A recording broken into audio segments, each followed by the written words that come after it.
ये भी मकाम है। यहाँ पर हजरत इब्राहीम अलैहिस्सलाम हजरत इस्माईल अलैहिस्सलाम को कुर्बानी के लिए जब छुरे फेरते तो छुरे नहीं चलते थे।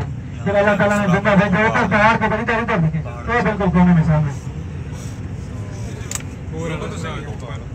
बिल्कुल देखिए पहाड़ के ऊपर एक सफेद कलर का छोटा सा पिलर नजर आएगा जिसमें सुराख है।